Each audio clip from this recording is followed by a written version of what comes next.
Ela entrou naquele galpão cheio de homens implorando por uma chance de emprego. Riram na cara dela. O dono apontou o dedo bem no rosto dela e gritou: "Se você consertar esse caminhão em 10 minutos, a oficina é sua." Ninguém acreditava que ela conseguiria. Mas quando o motor ligou e a verdade começou a aparecer, todo mundo ficou em silêncio. E quando descobriram quem ela realmente era e o que aquela oficina tinha feito com a família dela, não teve uma pessoa que não chorou. Elisa Durães empurrou o portão enferrujado da oficina Imperador Máquinas Pesadas e sentiu o peso de 30 olhares caindo sobre ela como pedras.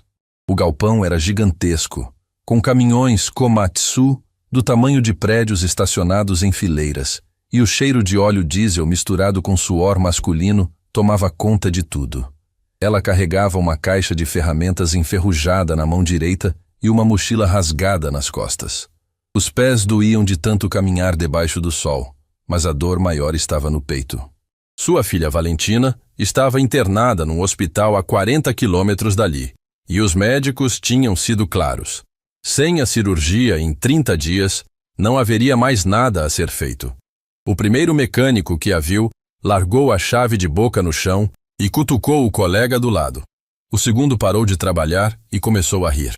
O terceiro gritou para os outros: "Ei, pessoal, vem ver isso aqui."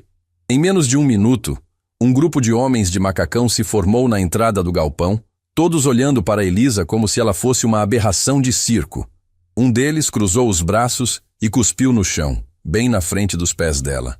"Perdeu o caminho, querida", zombou um mecânico gordinho, arrancando risadas dos outros. "O salão de beleza é do outro lado da cidade." Elisa não respondeu. Apertou com mais força a alça da caixa de ferramentas que pertenceu ao pai e continuou caminhando em direção ao escritório que ficava no fundo do galpão. Cada passo que dava, as piadas ficavam mais altas, mais cruéis, mais humilhantes. Alguém gritou que ela devia estar procurando o marido. Outro disse que mulher só servia para uma coisa, e não era mexer em motor. Um terceiro sugeriu que ela voltasse para a cozinha antes que quebrasse uma unha. Ela engoliu cada palavra. Engoliu a vontade de chorar, de gritar, de sair correndo daquele lugar. Porque toda vez que a dor da humilhação apertava, ela lembrava do rosto de Valentina naquela cama de hospital, pálida, magra, com tubos entrando e saindo do corpinho frágil. "Mãe, você vai conseguir", a menina tinha sussurrado naquela manhã, antes de Elisa sair. "Eu sei que você vai." O segurança da entrada se colocou na frente dela, bloqueando o caminho com o peito estufado. Era um homem enorme, com cara de poucos amigos e um sorriso debochado nos lábios. "Onde você pensa que vai?" "Preciso falar com o responsável pela oficina. Vim pedir emprego." O segurança olhou para ela de cima a baixo, depois olhou para a caixa de ferramentas e soltou uma gargalhada tão alta que ecoou pelo galpão inteiro. "Emprego? Emprego de quê?" "Aqui não é lugar para mulher, moça. Vai procurar emprego de faxineira em outro canto." "Sou mecânica", Elisa disse com a voz firme, apesar do coração disparado. "Especializada em máquinas pesadas. Trabalhei a vida inteira com isso." O segurança se virou para os mecânicos que assistiam à cena e gritou: "Ei, rapaziada, essa aqui diz que é mecânica, mecânica de máquina pesada." A explosão de risadas que veio foi tão violenta que alguns homens se dobraram, segurando a barriga. Um deles fingiu desmaiar de tanto rir. Outro batia palmas em câmera lenta, como se estivesse aplaudindo um palhaço. Foi nesse momento que ele apareceu. Gustavo Imperador desceu a escada do escritório com passos lentos, calculados, como se o mundo inteiro devesse parar para admirá-lo. Vestia uma camisa social cara, relógio que brilhava mesmo naquela luz suja de galpão, e tinha o tipo de sorriso que faz qualquer pessoa sentir nojo. Era o dono da oficina, herdeiro de um império construído pelo pai, mas que nunca havia tocado numa ferramenta na vida. Todos sabiam que ele era incompetente, arrogante, cruel, mas ninguém tinha coragem de dizer isso em voz alta. "O que está acontecendo aqui?" ele perguntou, fingindo curiosidade. "Por que todo mundo parou de trabalhar?" "Chefe", o segurança respondeu entre risos. "Essa mulher aqui diz que quer emprego de mecânica." Gustavo parou no meio do caminho e olhou para Elisa como se estivesse olhando para um inseto. Os olhos dele subiram e desceram pelo corpo dela, avaliando, julgando, desprezando. Depois, ele soltou uma risada curta pelo nariz e caminhou até ficar a menos de 1 metro de distância. Quem deixou essa mendiga entrar na minha oficina? As palavras saíram da boca dele como veneno, e Elisa sentiu cada letra perfurando o que restava da sua dignidade. Os mecânicos ao redor explodiram em gargalhadas novamente, alguns repetindo a palavra mendiga, como se fosse a piada do ano. Não sou mendiga, Elisa respondeu, erguendo o queixo. Sou mecânica e sei consertar qualquer máquina que estiver nesse galpão. Gustavo deu um passo para frente, invadindo o espaço dela, tentando intimidar. Mecânica? Você? Ele apontou o dedo indicador bem na cara dela, quase tocando o nariz. Suas mãos nem conseguem segurar uma chave de fenda direito. Olha só para você. Parece que saiu de um lixão. Minhas mãos consertaram mais motores do que todos esses homens juntos, Elisa respondeu sem recuar 1 centímetro. Me dá uma chance e eu provo. O galpão ficou em silêncio por 1 segundo. Ninguém esperava que ela respondesse assim. Ninguém esperava que uma mulher daquele tamanho, daquela aparência, tivesse aquela coragem nos olhos. Gustavo ficou vermelho. Não estava acostumado a ser desafiado, muito menos por alguém que ele considerava inferior. Abriu a boca para mandar expulsá-la, mas algo no olhar dela fez ele mudar de ideia. Era uma faísca. Uma determinação que irritava profundamente. Quer provar? Ele disse com um sorriso maldoso se formando no canto dos lábios. Então prova. Ele se virou e apontou para um canto do galpão, onde um caminhão Komatsu gigantesco estava parado, coberto de poeira. Era uma máquina monstruosa, com rodas do tamanho de uma pessoa adulta, usada em mineração pesada. Aquele caminhão estava parado há meses porque nenhum mecânico conseguia descobrir o defeito. Vê aquele caminhão ali? Gustavo disse alto, para que todos ouvissem. Está parado há 5 meses. Ninguém consegue fazer essa porcaria funcionar. Elisa olhou para o caminhão. Era imenso, intimidador, o tipo de máquina que assustaria qualquer pessoa comum. Mas ela não era uma pessoa comum. Era filha de Antenor Durães, o homem que consertava o que ninguém mais conseguia. Se você consertar esse caminhão em 10 minutos, Gustavo continuou, agora com a voz cheia de teatro, eu dou a oficina inteira para você. O galpão explodiu em gargalhadas. Mecânicos se apoiavam uns nos outros para não cair de tanto rir. O segurança batia na própria coxa, vermelho de tanto gargalhar. Alguém gritou que deviam filmar aquilo para postar na internet. Outro disse que ia ser o maior vexame da história. Tem minha palavra, Gustavo completou, abrindo os braços como se estivesse fazendo uma promessa solene.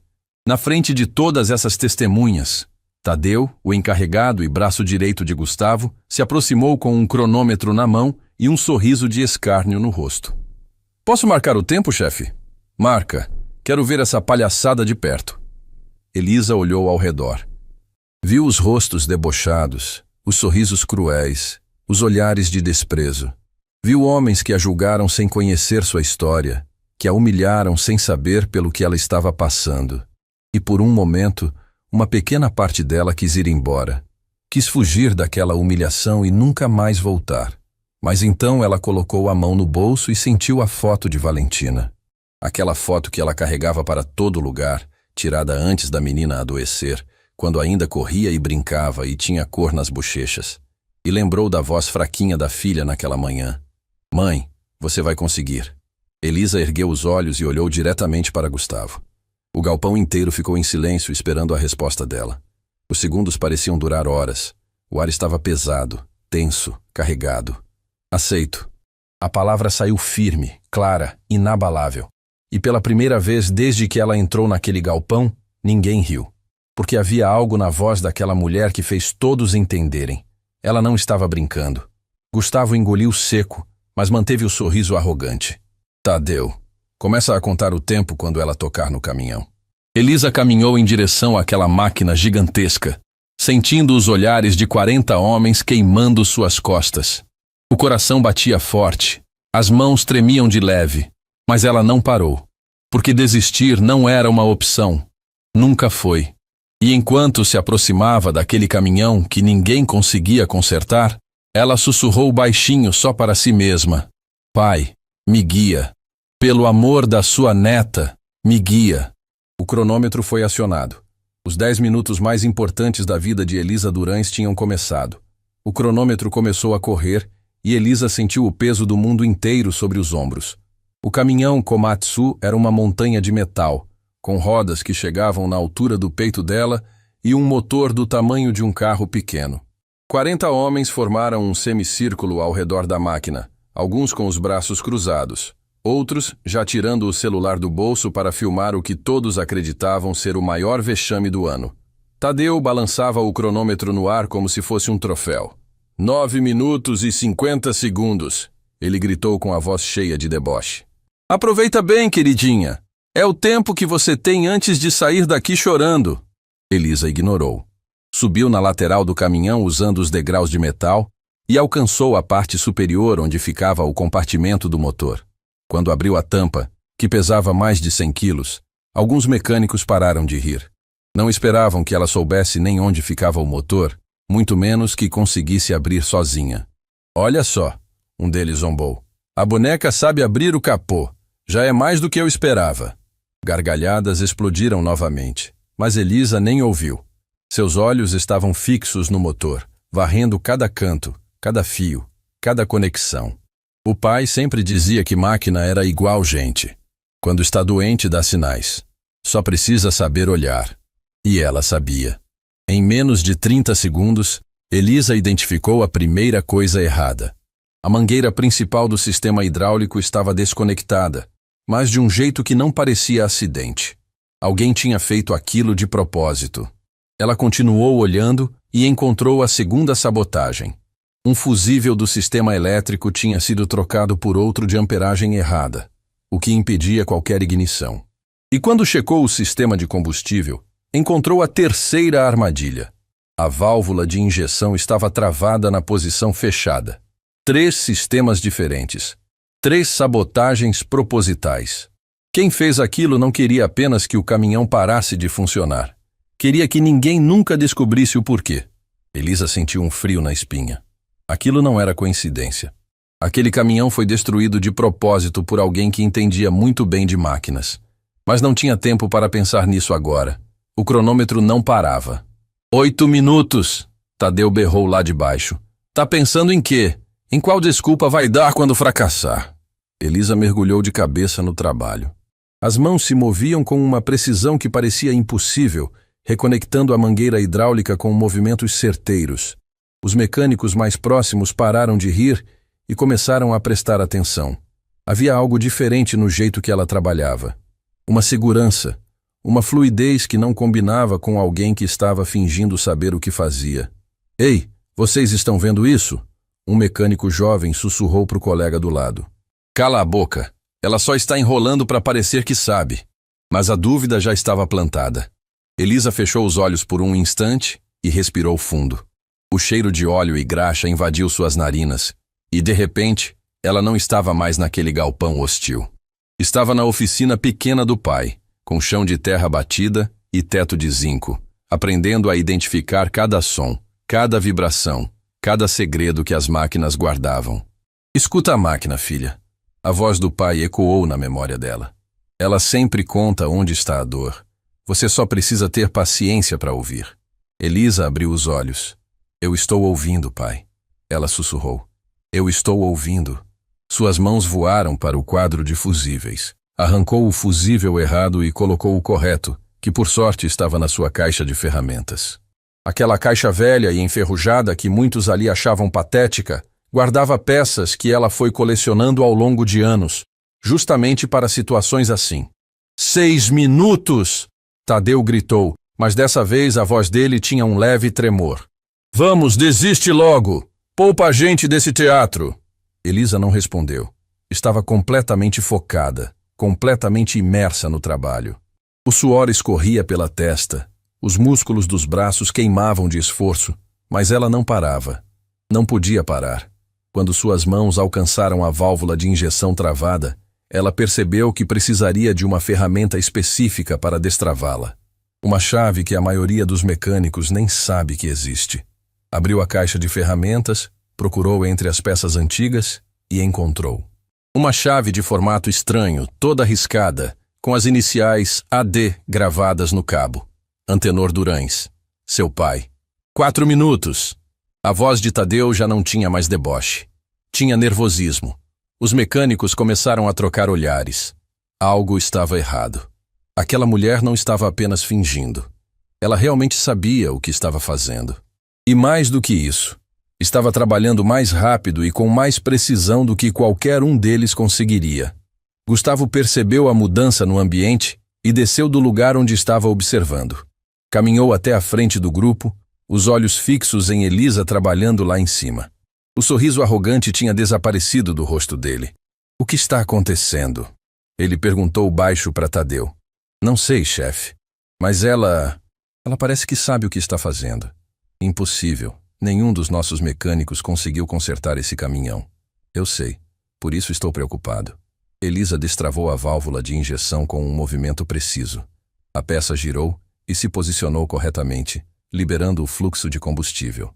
Agora só faltava uma última coisa: verificar se todas as conexões estavam firmes e torcer para que as sabotagens não tivessem causado danos permanentes. 2 minutos! Tadeu gritou, e dessa vez sua voz rachou no meio. O galpão inteiro estava em silêncio agora. Ninguém mais ria, ninguém mais fazia piada.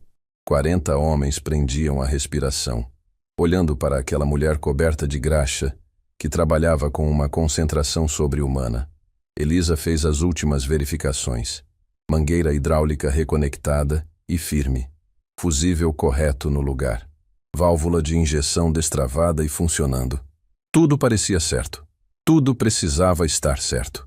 Ela olhou para o céu por um segundo, como se pudesse ver através do teto de zinco do galpão. Pai, se você estiver me vendo, me ajuda agora. Pela sua neta, pela Valentina. 1 minuto! Tadeu quase engasgou nas palavras. Elisa desceu do caminhão com movimentos rápidos. Quando seus pés tocaram o chão, ela caminhou até a cabine do motorista e subiu. Os mecânicos se afastaram instintivamente, como se soubessem que algo grande estava prestes a acontecer. Gustavo deu um passo à frente, o rosto tenso, as mãos fechadas em punho. Não podia ser. Não podia ser verdade. Uma mulher qualquer saída do nada não podia fazer o que seus melhores mecânicos não conseguiram em 5 meses. 30 segundos! Tadeu gritou, a voz falhando. Elisa colocou a mão na chave de ignição. O metal estava frio contra seus dedos. Ela fechou os olhos e viu o rosto de Valentina sorrindo para ela. Viu o pai ensinando ela a escutar as máquinas. Viu o marido dizendo que ela era a pessoa mais forte que ele conhecia. 15 segundos! Elisa girou a chave. Por um momento, nada aconteceu. O silêncio era tão absoluto que dava para ouvir o coração de cada pessoa naquele galpão batendo descontrolado. E então, o motor rugiu. Um ronco grave, poderoso, ensurdecedor tomou conta do galpão inteiro. O caminhão Komatsu vibrou com força, as luzes do painel acenderam e o som daquela máquina funcionando depois de 5 meses parada fez o chão tremer debaixo dos pés de todo mundo. Elisa olhou para o cronômetro na mão de Tadeu. 9 minutos e 50 segundos. Tinha sobrado 10 segundos. O silêncio que se seguiu foi o mais pesado que aquele galpão já tinha presenciado. Ninguém se movia, ninguém respirava. 40 homens estavam paralisados, olhando para aquela mulher na cabine do caminhão como se tivessem acabado de ver um fantasma. Elisa desligou o motor e desceu do caminhão devagar. As pernas tremiam de exaustão e emoção, mas ela se manteve firme. Caminhou até ficar de frente para Gustavo, os olhos fixos nos dele, sem medo, sem hesitação. A oficina é minha agora, ela disse com a voz calma. Certo? Gustavo estava branco como papel, a boca aberta, os olhos arregalados, completamente sem reação. Ao redor dele, os mecânicos começaram a trocar olhares de espanto, de incredulidade, de algo que nenhum deles esperava sentir. Respeito. Tadeu deixou o cronômetro cair no chão. O barulho do metal batendo no concreto ecoou pelo galpão silencioso, como um sino anunciando o fim de uma era. E Elisa permaneceu ali, parada, esperando a resposta que mudaria tudo. A resposta que ela tinha conquistado com suor, com lágrimas, com cada gota de força que ainda restava no corpo. O que ninguém sabia era que a pior parte ainda estava por vir. O silêncio durou apenas alguns segundos, mas pareceu uma eternidade. Elisa estava parada diante de Gustavo, com as mãos sujas de graxa, o rosto coberto de suor, esperando que ele cumprisse a palavra que tinha dado na frente de todos. O motor do caminhão ainda vibrava na memória de cada pessoa ali presente, provando que o impossível tinha acabado de acontecer. Gustavo engoliu seco. O rosto dele passou de branco para vermelho em questão de segundos, as veias do pescoço saltando como cordas tensionadas. Ele olhou ao redor, viu os rostos chocados dos funcionários, viu Tadeu paralisado com o cronômetro no chão e sentiu algo que nunca tinha sentido antes: humilhação. E então, Elisa perguntou com a voz firme: "Você deu sua palavra, na frente de todas essas testemunhas?" Um murmúrio começou a correr entre os mecânicos. Alguns balançavam a cabeça em aprovação, outros cochichavam entre si, impressionados com o que tinham acabado de presenciar. Um deles, um homem mais velho que trabalhava no canto do galpão, deu um passo à frente como se quisesse dizer alguma coisa, mas se conteve. Gustavo apertou os punhos com tanta força que os nós dos dedos ficaram brancos. A mandíbula travada, os olhos injetados de raiva. Ele não podia aceitar aquilo. Não podia permitir que uma mulher, uma desconhecida, uma pessoa que ele considerava inferior, tivesse vencido na frente de todos os seus funcionários. "Você está de brincadeira, né?" Ele disse por fim, a voz saindo como um rosnado. "Brincadeira? Você fez uma proposta. Eu cumpri minha parte." "Eu nunca ia dar minha oficina para uma qualquer que apareceu da rua." Gustavo explodiu, o grito ecoando pelo galpão inteiro. "Você acha o quê? Que eu sou idiota?" A palavra atingiu Elisa como um tapa, mas ela não recuou.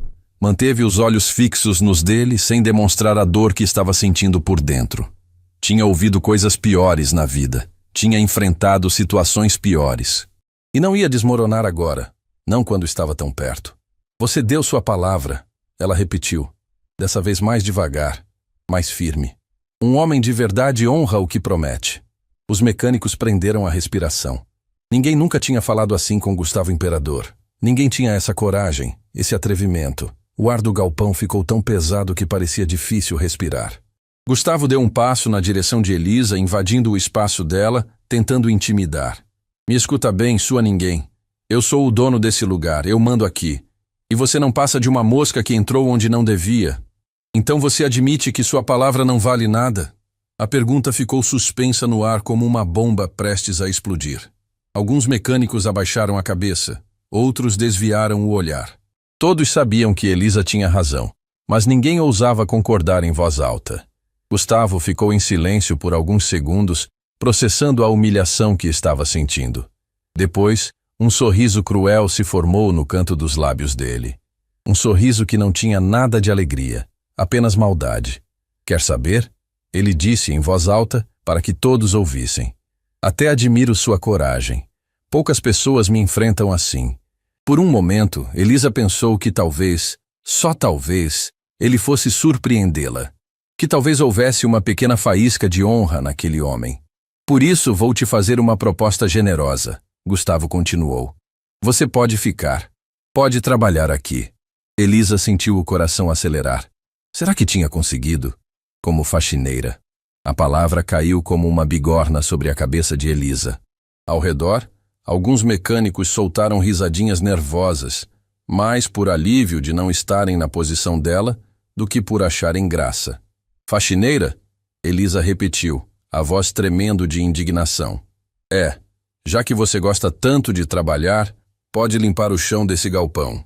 Pagar um salário mínimo para você esfregar banheiro já é muito mais do que você merece. Eu consertei um caminhão que nenhum dos seus mecânicos conseguiu tocar em 5 meses. E daí?"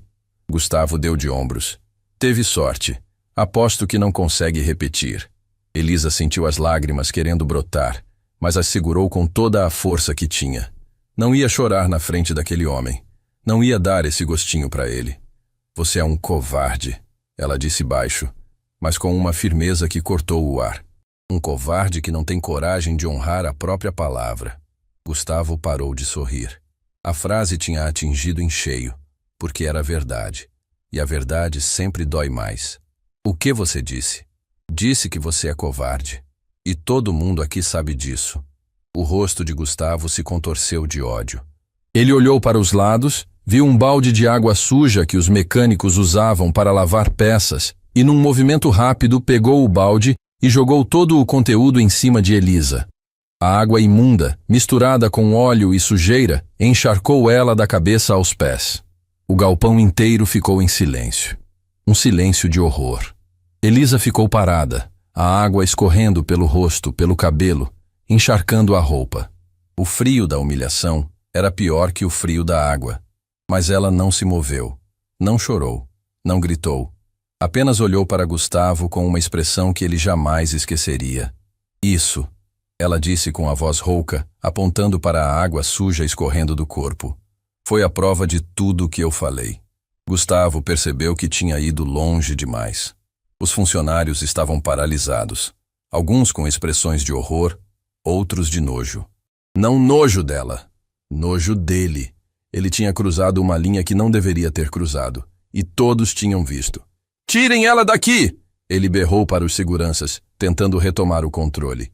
"Arrastem essa mulher para fora, e nunca mais deixem ela entrar." 2 seguranças se aproximaram de Elisa, mas hesitaram. Não queriam tocar nela depois do que tinham acabado de presenciar. Não queriam fazer parte daquela injustiça. "Vocês estão surdos?" Gustavo gritou. "Tirem ela daqui agora!" Os seguranças finalmente seguraram Elisa pelos braços e começaram a conduzi-la em direção à saída. Ela não resistiu. Não tinha forças para resistir. Mas enquanto era levada, seus olhos varreram o galpão, procurando os rostos daqueles homens que tinham assistido tudo calados. E então ela viu. No canto mais afastado do galpão, um homem de idade avançada estava de pé, com os olhos cheios de lágrimas. Era o mesmo que tinha dado um passo à frente minutos antes, como se quisesse falar algo. Seu Norato, o mecânico mais antigo da oficina, aquele que conhecia cada segredo daquele lugar. Quando os olhares deles se cruzaram, Elisa viu algo que não esperava. Reconhecimento. Como se ele soubesse algo sobre ela que nem ela mesma sabia. "Esperem!" Seu Norato gritou de repente, a voz rouca cortando o silêncio. "Isso está errado! Isso é errado!" Gustavo se virou para ele com fúria nos olhos.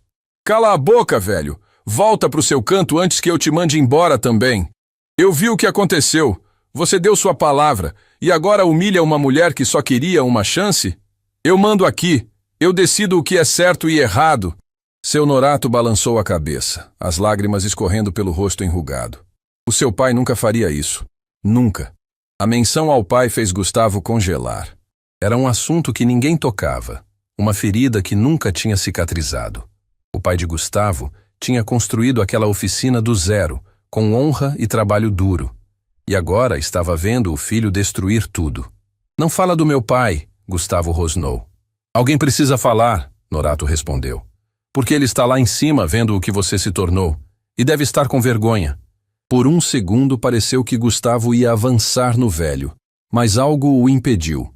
Talvez o olhar dos funcionários, talvez a própria consciência pesando. Ele apenas apontou o dedo para Norato e disse com a voz tremendo de raiva: "Você está demitido. Suma daqui antes que eu faça coisa pior."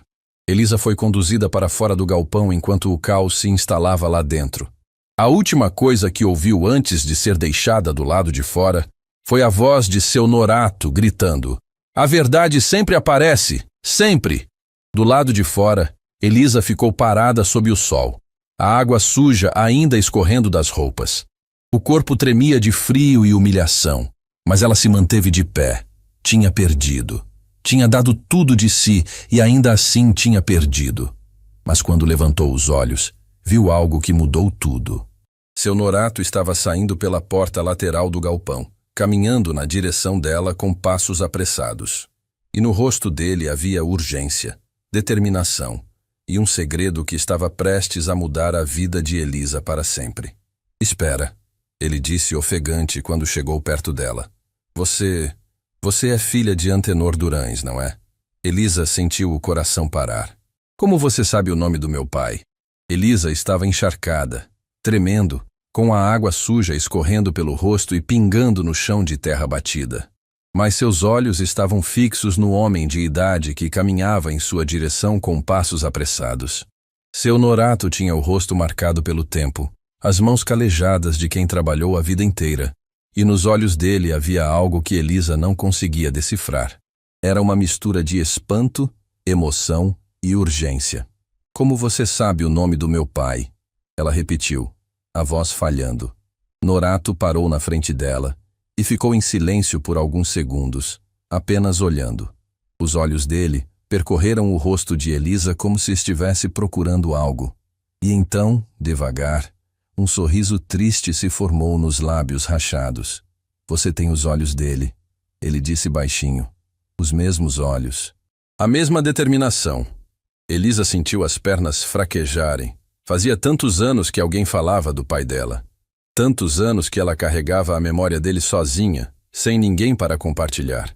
E agora, ali, naquele lugar onde tinha sido humilhada, um desconhecido estava dizendo que conheceu Antenor Durães. O senhor conheceu meu pai? Conheci. Norato soltou uma risada amarga. Seu pai foi o melhor amigo que eu tive na vida. Trabalhamos juntos nessa oficina por mais de 15 anos. Elisa arregalou os olhos. Meu pai trabalhou aqui? Trabalhou. Foi o melhor mecânico que essa oficina já viu. O melhor mecânico que esse país já viu. Norato apontou para o galpão atrás deles.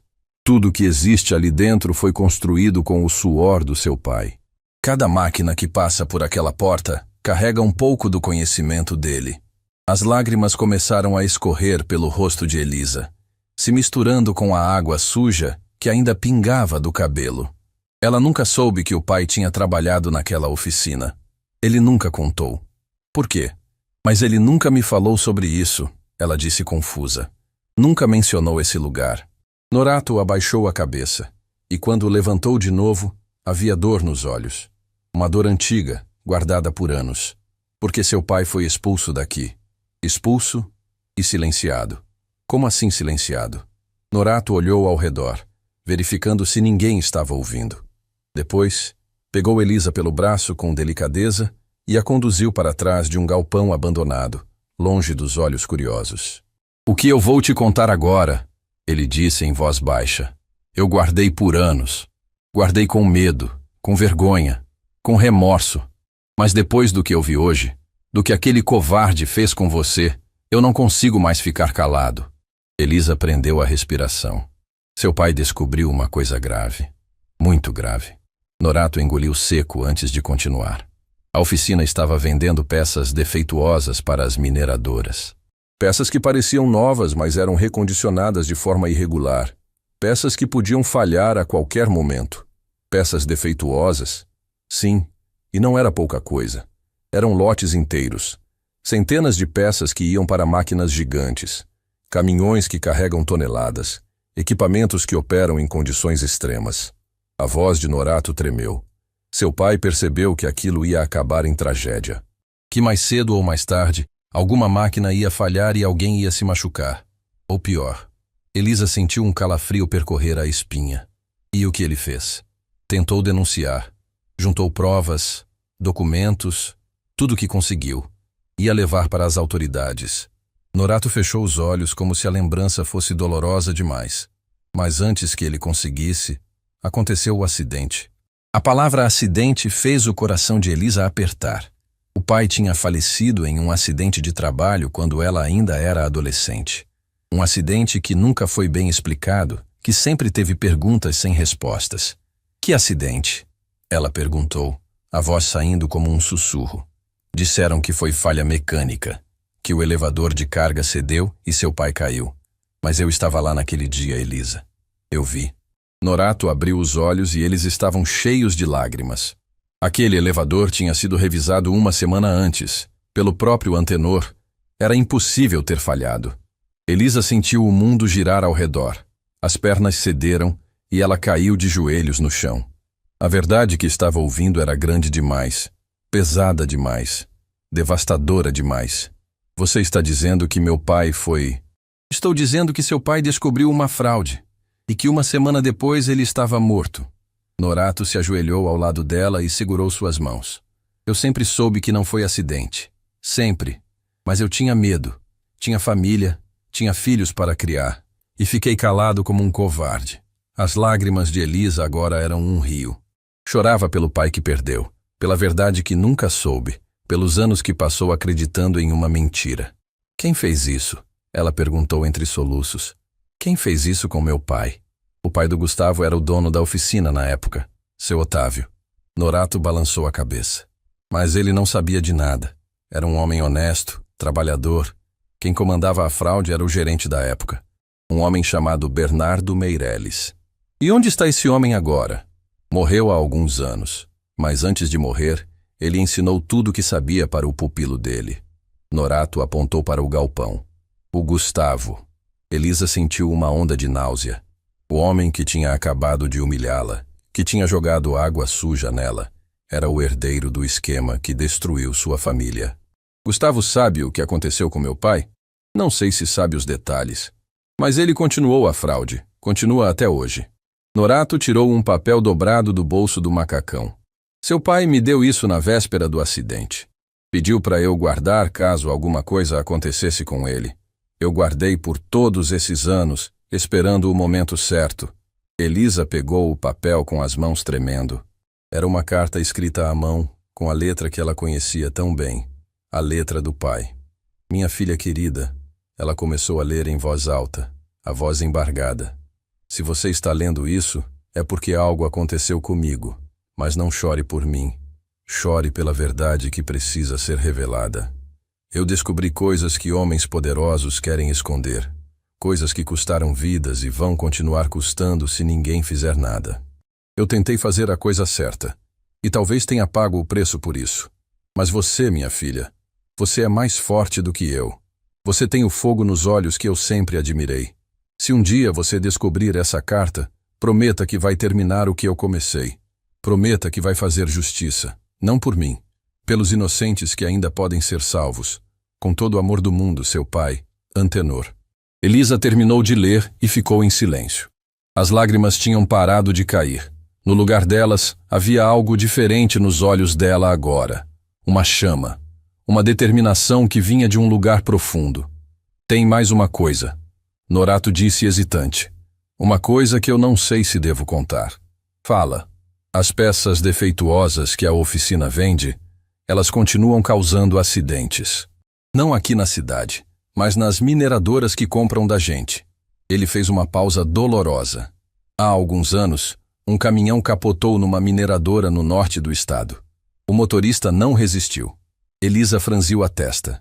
E o que isso tem a ver comigo? Norato a olhou com uma tristeza infinita.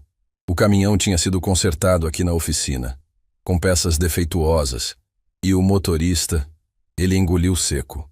O motorista se chamava Renato Durães. O mundo parou de girar. Elisa sentiu como se alguém tivesse arrancado o coração do peito dela com as mãos. Renato, seu marido, o pai da sua filha, o homem que ela amou com todas as forças e que perdeu num acidente que disseram ser fatalidade. Não, ela sussurrou. Não. Eu só descobri a conexão há alguns meses, Norato disse com a voz embargada. Quando vi o sobrenome dele nos registros antigos, Durães, o mesmo sobrenome do seu pai. Aí eu pesquisei e descobri que ele era seu marido. Elisa caiu de costas no chão, olhando para o céu, tentando respirar. A mesma oficina que tinha tirado o pai dela tinha tirado o marido. A mesma fraude, a mesma ganância, a mesma maldade que passava de geração em geração como uma doença. Meu pai, meu marido. Ela murmurou para o nada. Eles tiraram tudo de mim. Norato se aproximou e sentou ao lado dela. Por isso eu não podia mais ficar calado.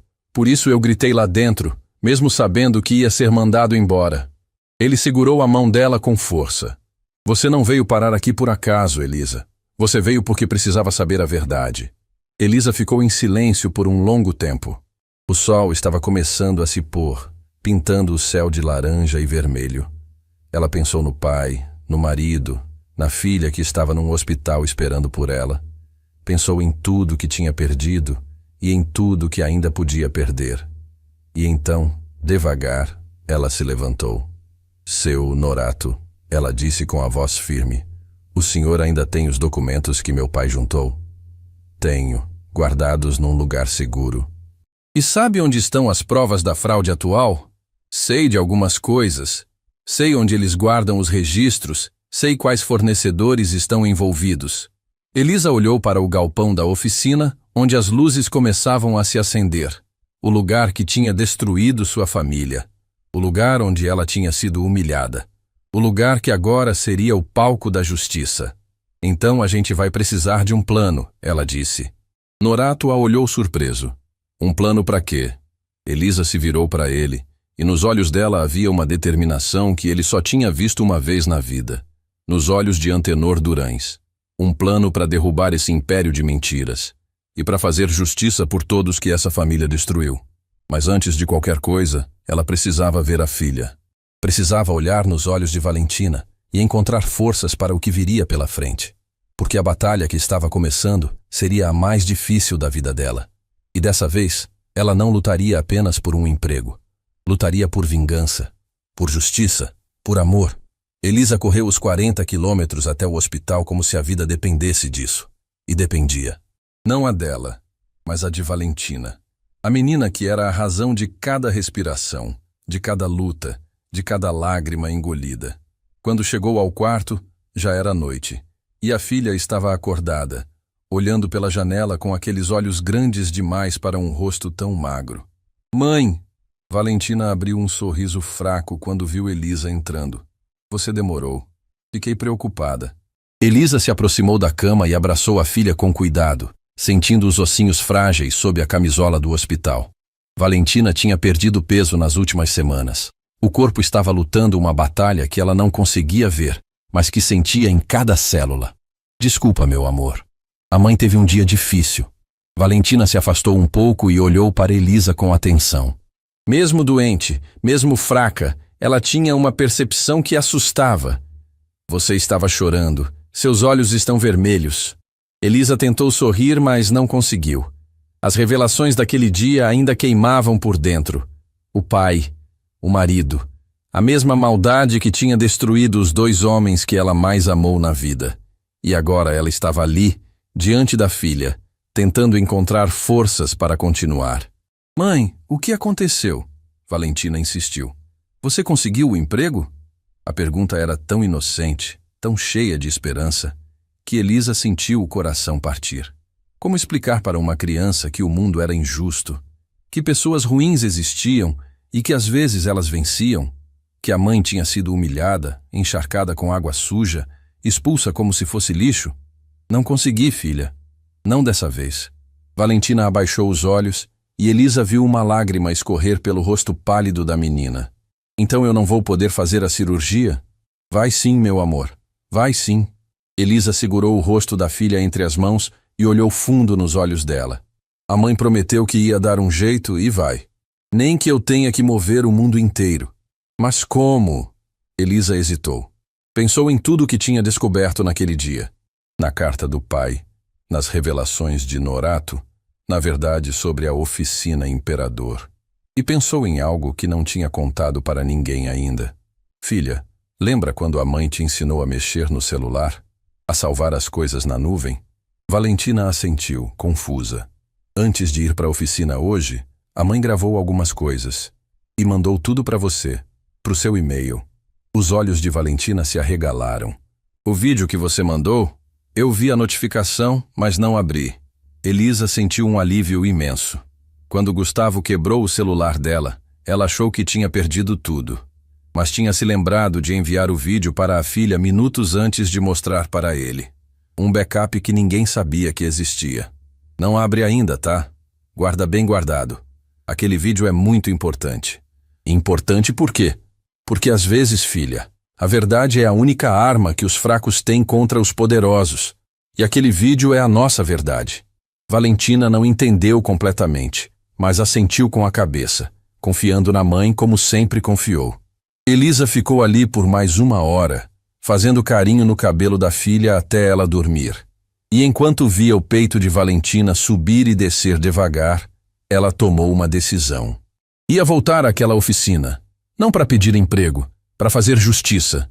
Na manhã seguinte, Elisa encontrou seu Norato num café afastado do centro da cidade. O velho mecânico tinha olheiras profundas, como se não tivesse dormido a noite inteira. Quando viu Elisa se aproximando, ele se levantou e a abraçou como se ela fosse da família. Pensei a noite toda, ele disse assim que sentaram. Pensei em tudo que te contei, em tudo que seu pai passou, e cheguei a uma conclusão. Que conclusão? A gente precisa agir rápido, porque a oficina Imperador está afundando, e quando ela afundar, todas as provas vão junto. Elisa franziu a testa. Afundando como? Norato tirou do bolso um papel amassado e colocou na mesa. Era uma notificação de contrato. A mineradora Ouro Verde fechou um contrato milionário com a oficina há alguns meses. 15 caminhões gigantes precisam ser consertados em uma semana. Se o prazo não for cumprido, a oficina paga multa de milhões e perde a parceria para sempre. E qual o problema? O problema é que ninguém naquela oficina consegue fazer o serviço. Os melhores mecânicos foram embora porque não aguentavam mais o Gustavo. Os que ficaram são medianos no máximo, e o prazo termina em 5 dias. Elisa processou a informação. Então a oficina vai falir? Vai.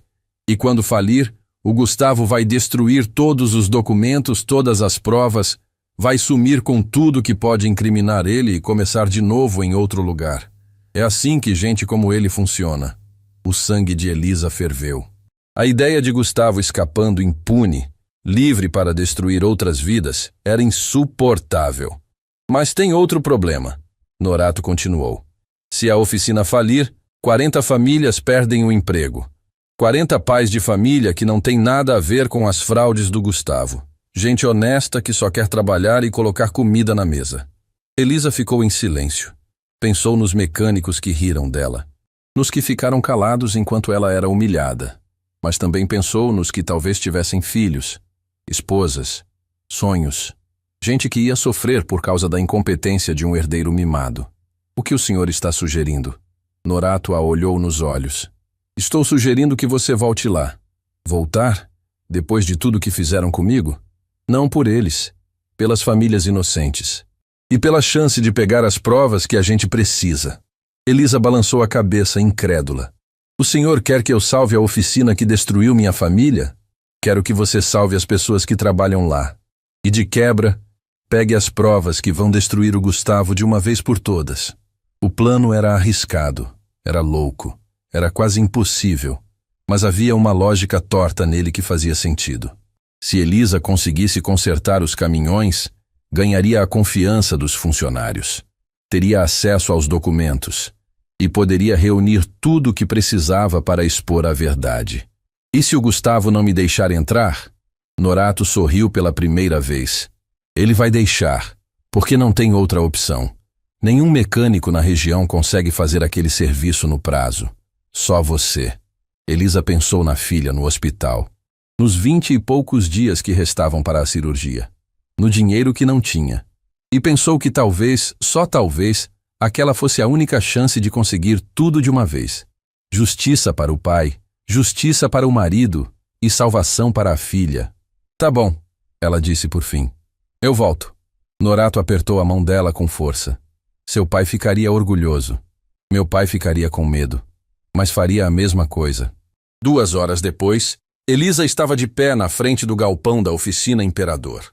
O sol batia forte, e ela podia ver a movimentação lá dentro. Mecânicos correndo de um lado para o outro, gritaria, caos. Estavam desesperados. Ela respirou fundo, ajeitou a caixa de ferramentas do pai na mão e caminhou em direção à entrada. Dessa vez, ninguém riu.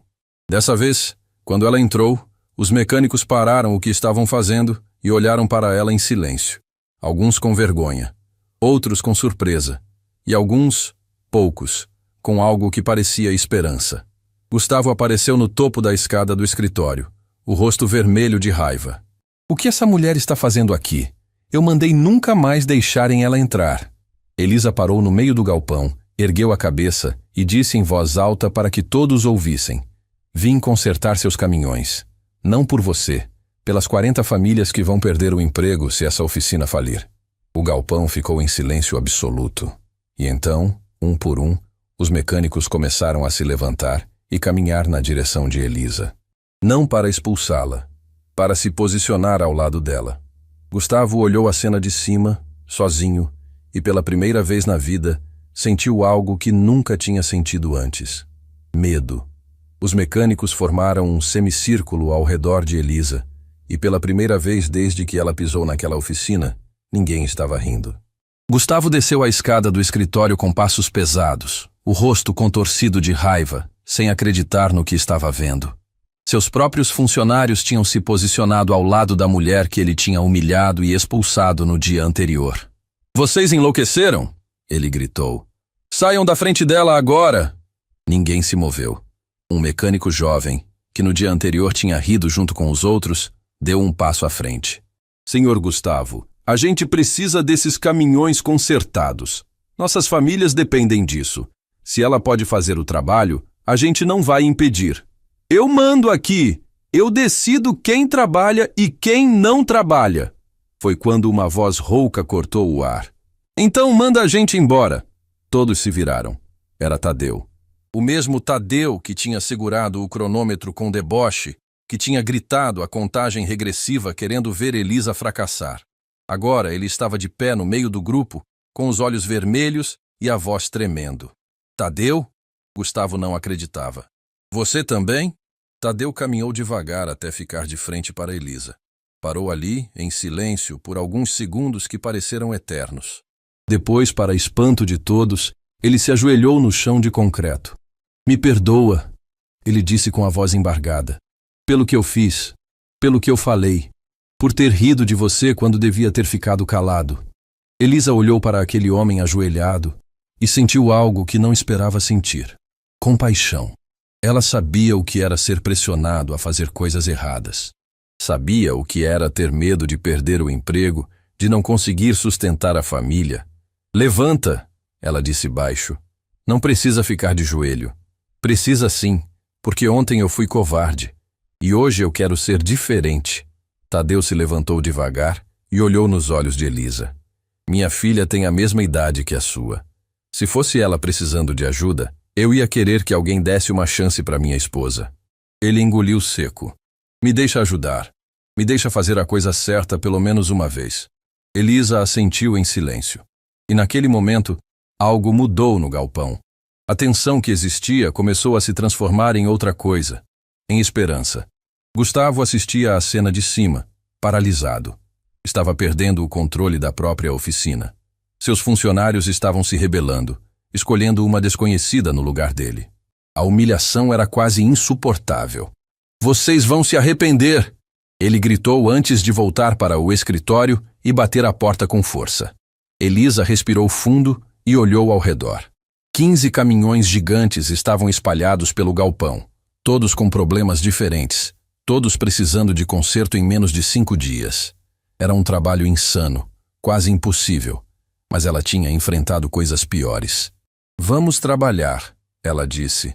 "Não temos tempo a perder." As horas seguintes foram um turbilhão de atividade.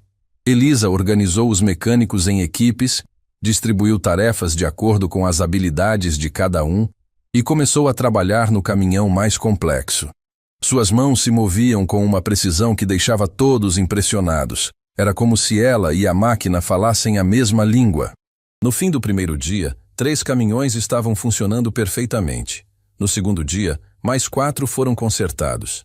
Elisa mal dormia. Cochilava algumas horas no chão do galpão, enrolada numa lona, e acordava antes do sol nascer para continuar trabalhando. Os mecânicos se revezavam para trazer comida e água para ela, preocupados com seu estado. Na terceira noite, quando Elisa estava debaixo de um caminhão verificando o sistema de freios, seu Norato se aproximou com uma pasta na mão. "Trouxe o que você pediu", ele disse baixo. Elisa saiu de debaixo do caminhão e pegou a pasta. Dentro havia dezenas de documentos amarelados pelo tempo. Notas fiscais de peças defeituosas, relatórios de manutenção falsificados, registros de pagamentos suspeitos. Tudo que seu pai tinha reunido antes de ser silenciado. "Isso é suficiente para derrubar o Gustavo?" ela perguntou. "Isso é suficiente para derrubar o Gustavo, os fornecedores e todo mundo que participou da fraude?" Norato apontou para um documento específico. "E olha isso aqui." Elisa leu o papel e sentiu o sangue gelar. Era um relatório de manutenção de 5 anos atrás. O caminhão que matou seu marido Renato tinha passado por aquela oficina semanas antes do acidente. E a assinatura no relatório, autorizando o uso de peças defeituosas, era de Bernardo Meirelles, o mesmo homem que tinha sido mentor de Gustavo. Ele sabia, Elisa sussurrou. Ele sabia que essas peças iam falhar. Todos sabiam, e continuam sabendo. Elisa guardou os documentos na caixa de ferramentas do pai, junto com a carta que ele tinha deixado. Agora ela tinha tudo o que precisava. Provas do passado e provas do presente. Faltava apenas o momento certo para usar. Na quarta noite, quando faltavam apenas 2 caminhões para terminar, o celular de Elisa tocou. Era o hospital. Senhora Durães? A voz do outro lado era séria. Precisamos conversar sobre a situação da sua filha. Elisa sentiu o coração apertar. Aconteceu alguma coisa com a Valentina? Ela está estável, mas os exames mais recentes mostraram que a condição dela está avançando mais rápido do que esperávamos. O prazo para a cirurgia diminuiu. Diminuiu quanto? Temos no máximo 2 semanas agora. Depois disso, não podemos garantir que a cirurgia seja bem-sucedida. Elisa desligou o telefone e ficou parada no escuro do galpão tentando respirar. 2 semanas. 15 dias para conseguir o dinheiro de uma cirurgia que custava mais do que ela ganharia em anos. A situação tinha ficado ainda mais desesperadora. Tadeu percebeu que algo estava errado e se aproximou. Elisa, tudo bem? Minha filha, ela disse com a voz quebrada. O prazo diminuiu. Eu tenho que conseguir o dinheiro em 2 semanas. Tadeu ficou em silêncio por alguns segundos. Depois colocou a mão no ombro dela. A gente vai dar um jeito. Não sei como, mas a gente vai. Elisa limpou as lágrimas e voltou a trabalhar. Não tinha tempo para chorar. Não tinha tempo para desespero. Só tinha tempo para fazer o que precisava ser feito. No 5º dia, com o sol nascendo, Elisa apertou o último parafuso do último caminhão. 15 máquinas gigantes estavam enfileiradas no pátio da oficina, todas funcionando perfeitamente, todas prontas para serem entregues. Os mecânicos se reuniram ao redor dela, exaustos mas orgulhosos. Tinham trabalhado mais naqueles 5 dias do que em meses inteiros. E tinham feito isso sob a liderança de uma mulher que a maioria tinha humilhado no primeiro dia. Conseguimos, Tadeu disse, quase sem acreditar. A gente realmente conseguiu. Elisa olhou para os caminhões e sentiu uma onda de emoção subir pelo peito. Tinha honrado a memória do pai. Tinha provado que era capaz. Mas a batalha ainda não tinha terminado. O pessoal da mineradora vem hoje, seu Norato informou. O diretor da Ouro Verde em pessoa vai estar aqui para verificar a entrega. Quem é o diretor? Elisa perguntou. Um homem chamado Vicente Almeida. Dizem que ele é rigoroso, mas justo. Elisa assentiu. Precisava se preparar para o confronto final, porque quando aquele diretor chegasse, ela não ia apenas entregar os caminhões. Ia entregar a verdade. Toda ela. Gustavo apareceu na porta do escritório, visivelmente nervoso. Ele sabia que a entrega seria feita, que a oficina seria salva, mas também sabia que tinha perdido o respeito de todos os funcionários. O poder dele estava ruindo, e não havia nada que pudesse fazer. Os caminhões estão prontos? Ele perguntou secamente. Estão, Elisa respondeu sem olhar para ele. Todos os 15. Bom, quando o diretor da mineradora chegar, eu vou recebê-lo. Você fica quieta no seu canto. Elisa se virou e olhou diretamente nos olhos dele. Não. Quando o diretor chegar, eu vou estar bem aqui. E ele vai ouvir tudo o que eu tenho para dizer. Gustavo empalideceu. Você não ousaria... Ousaria, sim. E você sabe que eu tenho provas. O som de carros chegando interrompeu a conversa. Todos se viraram para a entrada do galpão. Uma comitiva elegante estava entrando no pátio. E na frente de todos, um homem de cabelos grisalhos e postura imponente caminhava com passos firmes. Vicente Almeida, diretor da mineradora Ouro Verde, tinha chegado. E ele estava prestes a descobrir verdades que mudariam tudo. Vicente Almeida caminhou pelo pátio da oficina com olhos atentos, analisando cada detalhe dos 15 caminhões enfileirados. Atrás dele, uma equipe de engenheiros verificava os motores, os sistemas hidráulicos, os freios. Tudo funcionava perfeitamente. Tudo estava impecável. Gustavo correu até o diretor com um sorriso forçado no rosto, estendendo a mão como se fossem velhos amigos. Senhor Vicente, que prazer recebê-lo. Como pode ver, cumprimos o prazo com folga. A oficina Imperador sempre entrega o que promete. Vicente apertou a mão dele sem entusiasmo e continuou olhando ao redor. Quem foi o responsável pelo trabalho? Bem, eu supervisionei pessoalmente cada etapa. Não foi o que eu perguntei. Vicente se virou para os mecânicos que estavam reunidos no canto do galpão. Quem liderou o conserto desses caminhões? O silêncio durou apenas alguns segundos. Então Tadeu deu um passo à frente e apontou para Elisa. Foi ela, senhor. Elisa Durães. Ela liderou tudo. Vicente franziu a testa e caminhou na direção de Elisa. Quando chegou perto o suficiente para ver o rosto dela, ele parou abruptamente. A cor sumiu das bochechas dele. Os olhos se arregalaram como se tivesse visto um fantasma. Durães? Ele repetiu com a voz estranha.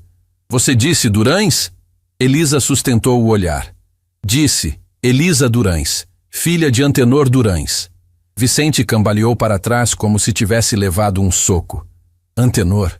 Meu Deus, você é filha do Antenor? O senhor conheceu meu pai? Vicente passou a mão pelo rosto, visivelmente abalado. Conheci. Seu pai salvou minha vida há muitos anos. Eu era operador de máquinas numa mineradora no interior. Um dia, o equipamento que eu estava operando começou a falhar. Todo mundo mandou eu sair correndo, abandonar a máquina. Mas seu pai apareceu do nada, subiu naquele monstro de metal e consertou o problema em minutos. Se não fosse ele, eu teria morrido naquele dia. Elisa sentiu as lágrimas querendo brotar, mas as segurou. Precisava ser forte agora. Precisava terminar o que tinha começado. Eu nunca esqueci o que Antenor fez por mim, Vicente continuou. Prometi que um dia ia retribuir, mas quando fui procurar ele anos depois, disseram que tinha falecido num acidente. Não foi acidente, Elisa disse com a voz firme. Meu pai foi silenciado porque descobriu uma fraude nesta oficina. Peças defeituosas sendo vendidas como novas. Peças que causaram acidentes. Peças que tiraram vidas. O galpão inteiro ficou em silêncio. Vicente olhou para Gustavo, que tinha recuado alguns passos, o rosto branco como cera. Isso é verdade? Vicente perguntou com uma frieza cortante. Mentira! Gustavo gritou. Essa mulher é uma louca que apareceu aqui inventando histórias. Elisa abriu a caixa de ferramentas do pai e tirou a pasta de documentos. Aqui estão as provas que meu pai reuniu antes de ser silenciado. Notas fiscais, relatórios falsificados, registros de pagamentos. Ela entregou os papéis para Vicente. E aqui está algo que talvez o senhor queira ver. Vicente pegou um documento específico que Elisa apontou. Era o relatório de manutenção do caminhão que tinha capotado anos atrás. Os olhos dele correram pelas linhas até chegarem ao nome do motorista que tinha falecido. Renato Durães. Ele leu em voz alta. Depois olhou para Elisa com horror. Era meu marido. Elisa completou, a voz finalmente falhando. Pai da minha filha. Ele estava dirigindo um caminhão que foi consertado aqui com peças defeituosas. Peças que eles sabiam que iam falhar. Vicente largou os documentos e se virou para Gustavo com uma fúria que fez todos recuarem. Você sabia disso? Eu não. Isso foi antes de eu assumir o Bernardo era seu mentor. Você continuou o esquema dele. Vicente avançou até ficar cara a cara com Gustavo. Quantas pessoas morreram por causa da sua ganância? Quantas famílias foram destruídas? Gustavo não conseguiu responder. As pernas dele tremiam. O corpo inteiro parecia prestes a desmoronar. Vicente se afastou e pegou o telefone. Vou ligar para meus advogados. Essa oficina está interditada até segunda ordem. E você? Ele apontou para Gustavo. Vai responder por cada vida que ajudou a tirar. Espera! Gustavo caiu de joelhos. Por favor, eu posso explicar. Não existe explicação para isso. Vicente se virou para Elisa. Senhora Durães, a mineradora Ouro Verde vai comprar essa oficina. E eu quero que a senhora seja a nova responsável por ela. Elisa ficou sem palavras. Tinha vindo ali para fazer justiça, não para ganhar uma oficina. Eu não sei se... Seu pai dedicou a vida a máquinas. Seu marido morreu trabalhando com elas. Essa oficina destruiu sua família, mas agora você tem a chance de transformá-la em algo que honre a memória deles. As lágrimas finalmente escorreram pelo rosto de Elisa. Ela olhou ao redor, viu os mecânicos que tinham trabalhado ao lado dela, viu Tadeu com os olhos vermelhos, viu seu Norato chorando em silêncio. E as famílias que trabalham aqui? Ela perguntou. Os 40 funcionários continuam empregados. Sob sua liderança. Elisa fechou os olhos e viu o rosto do pai sorrindo. Viu Renato dizendo que ela era a pessoa mais forte que ele conhecia. Viu Valentina perguntando se a mãe ia conseguir. Eu aceito, ela disse. Os mecânicos explodiram em aplausos. Tadeu correu até ela e a abraçou, chorando como criança. Seu Norato se aproximou devagar e segurou as mãos dela. Seu pai está orgulhoso, ele disse.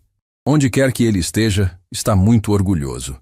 Vicente se aproximou novamente. Tem mais uma coisa. Soube que sua filha precisa de uma cirurgia urgente. Elisa arregalou os olhos. Como o senhor sabe? Tadeu me contou enquanto eu verificava os caminhões. Vicente colocou a mão no ombro dela. A mineradora vai cobrir todos os custos. Considere isso o pagamento da dívida que eu tinha com seu pai. Elisa não conseguiu mais segurar. Desabou a chorar, ali mesmo, no meio do galpão, cercada por pessoas que dias antes tinham rido dela. Mas agora ninguém ria. Agora todos choravam junto. 2 semanas depois, Elisa estava sentada ao lado da cama de hospital, segurando a mão de Valentina. A menina tinha acabado de sair da cirurgia e os médicos disseram que tudo tinha sido um sucesso absoluto. O coração dela estava curado. Mãe, Valentina sussurrou ao abrir os olhos. Estou aqui, meu amor. Estou bem aqui. A gente conseguiu? Elisa sorriu através das lágrimas. Conseguimos, filha. Conseguimos. 1 mês depois, a oficina reabriu com um nome novo. Na fachada, letras douradas brilhavam sob o sol. Oficina Durães, onde máquinas ganham alma. Na entrada, uma placa com 2 fotos lado a lado. Antenor Durães e Renato Durães. Embaixo, uma frase que Elisa tinha escolhido pessoalmente. Em memória dos que partiram. Em honra aos que continuam lutando. Os mecânicos trabalhavam com orgulho agora.